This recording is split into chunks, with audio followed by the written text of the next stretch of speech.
listening to the Chapter a Day Bible Study. I'm John Stange, and today we're in 2 Samuel 24. David orders a census. 2 Samuel ends with a troubling episode from David's reign. David orders a census of Israel and Judah, bringing judgment upon the nation. And yet the chapter doesn't end with judgment. It ends at an altar with a sacrifice and God's mercy. In that way, the final chapter of 2 Samuel brings us to one of the Bible's central themes. Sinful people deserve judgment, but God provides a sacrifice through which judgment is turned away. Ultimately, that sacrifice points us to Jesus. The chapter begins this way in verse 1. Again, the anger of the Lord was kindled against Israel. We aren't told here what Israel had done to provoke God's anger. Instead, the focus quickly shifts to David, who decides to number the fighting men of Israel and Judah. David tells Joab in verse 2, "Go through all the tribes of Israel, from Dan to Beersheba, and number the people, that I may know the number of the people." Taking a census wasn't inherently sinful. God had previously commanded that they be taken in Israel. But the problem appears to have been David's motive. His desire to know the size of his military strength reflected misplaced confidence.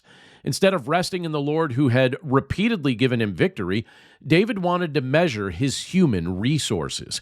Even Joab recognizes that something's wrong, and he questions David's command, but David insists. Joab and the commanders travel throughout the land, and then after more than 9 months, they return with the totals: 800,000 valiant men in Israel and 500,000 in Judah. And almost immediately, David recognizes his sin. In verse 10 we read, "But David's heart struck him after he had numbered the people. And David said to the Lord, I have sinned greatly in what I have done. But now, O Lord, please take away the iniquity of your servant, for I have done very foolishly." David's response shows one of the recurring patterns of his life. He sinned seriously, but when confronted with his sin, he didn't continue defending himself. He confessed it. David knew he needed mercy. God sends the prophet Gad to David with 3 possible consequences: 3 years of famine, 3 months of fleeing from his enemies, or 3 days of pestilence. David's response reveals that despite his failure, he still understands something important about God's character. In verse 14, we read what David decided. He said, "I am in great distress. Let us fall into the hand of the Lord, for his mercy is great. But let me not fall into the hand of man." David chooses to place himself in God's hands.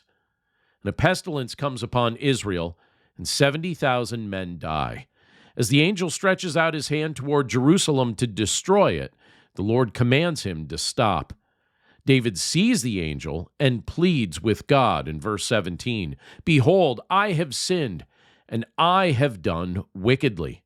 But these sheep, what have they done? Please, let your hand be against me and against my father's house." David's words in this passage stand out. He's the shepherd king, and he asks to bear the judgment instead of the sheep. But David can't ultimately accomplish that. He's a sinner himself. Israel needs a better shepherd and a greater king who can truly stand in the place of God's people. And that king is Jesus. Jesus said in John chapter 10, verse 11, "I am the good shepherd. The good shepherd lays down his life for the sheep." So what David desired to do in 2 Samuel 24, Jesus actually did at the cross. He willingly placed himself beneath the judgment that his people deserved. Unlike David, Jesus had no sin of his own for which he needed to suffer, so he could therefore become the perfect substitute for sinners. Well, the chapter concludes with David being instructed to build an altar on the threshing floor of Araunah, the Jebusite. Araunah offers to give David the property and everything necessary for the sacrifice, but David refuses. In verse 24 we read, "No, but I will buy it from you for a price. I will not offer burnt offerings to the Lord my God that cost me nothing." David purchases the threshing floor, builds an altar, and offers burnt offerings and peace offerings.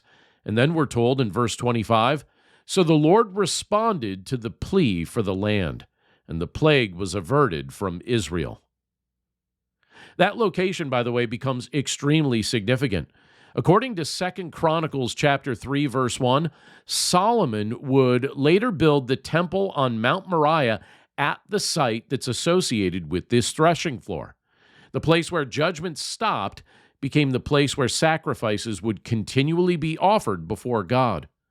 And those sacrifices pointed forward to Christ. At the cross, God's justice and mercy meet perfectly. Jesus bears the judgment we deserve so that everyone who trusts in him can receive forgiveness and reconciliation with God. Hebrews chapter 10, verse 12 says it this way, "But when Christ had offered for all time a single sacrifice for sins, he sat down at the right hand of God." 2 Samuel begins with David mourning the death of Saul and eventually ascending to the throne.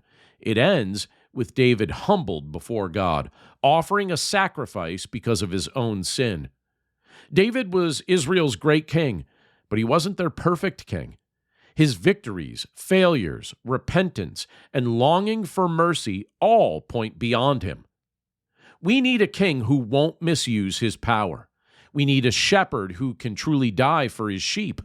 We need a sacrifice sufficient to turn away judgment once and for all. We need Jesus. 2 Samuel 24 reminds us that sin has consequences, and human strength can never become a substitute for trusting God. But it also leaves us with hope. The final scene isn't David counting soldiers. It's David standing at an altar. Judgment has stopped because a sacrifice has been offered. And that altar points us toward a greater sacrifice, where Jesus Christ gave himself for sinners so that all who trust in him can know that God's judgment against their sin has been fully satisfied. Thanks again for listening to today's episode of the Chapter a Day Bible Study. For more resources to help you in your walk with Christ and your understanding of the Bible, please visit my website at BibleStudyHeadquarters.com. And if you'd like to partner with me by becoming a supporter of this ministry, you'll see a few options to do so, again, at BibleStudyHeadquarters.com or in the description of this episode. As always, thank you for your prayers, thank you for your support, and thank you for your willingness to share this content with others. Have a great day, and I'll see you again right here tomorrow.